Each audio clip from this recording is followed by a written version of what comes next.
দেশি ভিসা সবার বিশ্বাস। হ্যালো বন্ধুরা, কেমন আছেন? আশা করি নতুন একটি ভিডিওতে সকলে ভালো আছেন। বন্ধুরা, কলিং ভিসার সর্বশেষ আপডেট নিয়ে আজকের ভিডিওতে আলোচনা করা হবে। চলুন আর দেরি না করে ভিডিওটি শুরু করা যাক। আজকের ভিডিওতে গুরুত্বপূর্ণ তথ্য নিয়ে আমরা আলোচনা করব।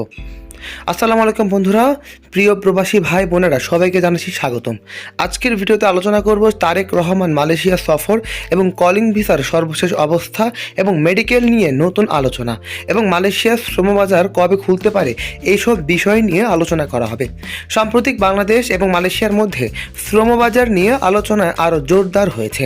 বাংলাদেশ সরকার বিদেশ কর্মসংস্থানের সুযোগ বাড়াতে বিভিন্ন দেশের সঙ্গে যোগাযোগ অব্যাহত রেখেছে। শ্রমিকদের দক্ষতা বৃদ্ধি, নিরাপদ অভিবাসন এবং আন্তর্জাতিক শ্রমমান নিশ্চিত করার বিষয়ে সরকার গুরুত্ব দিচ্ছে।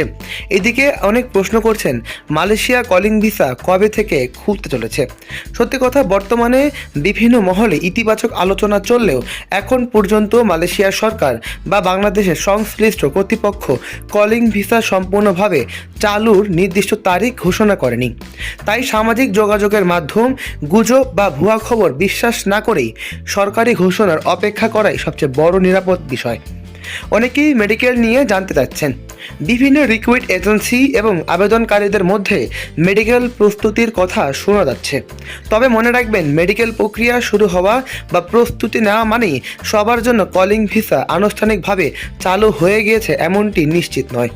চূড়ান্ত সিদ্ধান্ত না এলে সেটি এখনও অনুসরণ করা যাবে না।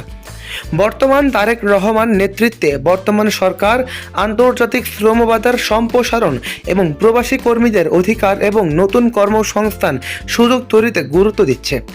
শ্রমবাজার উন্নয়ন ও আন্তর্জাতিক সহযোগিতা বৃদ্ধির বিষয়ে সরকার অবস্থা ইতিবাচক রয়েছে। তাহলে প্রশ্ন হচ্ছে, কবে থেকে মালয়েশিয়া খুলতে চলেছে? এই মুহূর্তে নিশ্চিত কোনো তারিখ বলা সম্ভব নয়। তবে দু দেশের মধ্যেই আলোচনা ইতিবাচকভাবেই এগোলে এবং প্রয়োজনীয় প্রশাসনিক প্রক্রিয়া সম্পন্ন হলে ভবিষ্যতে নতুন নিয়োগের সুযোগ তৈরি হতে পারে। এটি একটি সম্ভাবনা, নিশ্চিত ঘোষণা নয়। যারা মালয়েশিয়া যাওয়ার অপেক্ষায় আছেন তারা এখন থেকে পাসপোর্ট, প্রয়োজনীয় কাগজপত্র, প্রশিক্ষণ এবং অন্যান্য প্রস্তুতি নিয়ে রাখুন। কোনো দালাল বা অবৈধ এজেন্সির অগ্রিম টাকা দেওয়ার আগে অবশ্যই সরকারি অনুমোদিত এজেন্সি যাচাই করে নিন। আমাদের বিশ্বাস, বাংলাদেশ ও মালয়েশিয়ার পারস্পরিক সহযোগিতার আরও শক্তিশালী হলে ভবিষ্যতে বাংলাদেশি কর্মীদের জন্য নতুন সুযোগ তৈরি হতে হবে। তবে সে বিষয়ে নিশ্চিত তথ্য পাওয়া যায় নাই, মাত্র অপেক্ষার। বর্তমানে মালয়েশিয়া কলিং ভিসা এখনও আমাদের বাংলাদেশিদের জন্য খুলেনি, কিন্তু আমরা আশা করতে পারি তারেক রহমানের মালয়েশিয়া সফরটি ইতিবাচক ভূমিকা পালন করছে মালয়েশিয়া কলিং ভিসা নতুন করে চালু করার প্রেক্ষিতে। বর্তমানে মালয়েশিয়া খুললেই বর্তমানে সার্ভিস সেক্টর, ম্যানুফ্যাকচারিং, কনস্ট্রাকশন এবং বিভিন্ন ফ্যাক্টরিগুলোতে প্রচুর সংখ্যক শ্রমিক নিয়োগ করার কথা চলছে। এখন বিষয় হচ্ছে, বাংলাদেশের জন্য কবে থেকে মালয়েশিয়া বৈধভাবে খুলতে চলেছে? এর বড় উত্তরটি হচ্ছে সরকারি ঘোষণা এবং মালয়েশিয়া সরকার কি নির্দেশ করে তার উপর সম্পূর্ণ নির্ধারণ করা হয়েছে। মালয়েশিয়াতে প্রচুর সংখ্যক শ্রমিকের চাহিদা রয়েছে।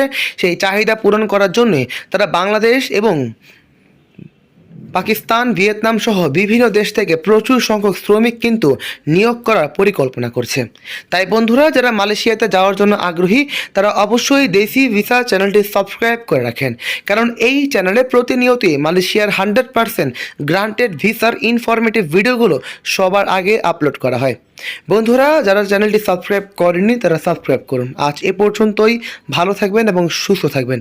চোখ রাখবেন দেশি ভিসা চ্যানেলে। আসসালামু আলাইকুম।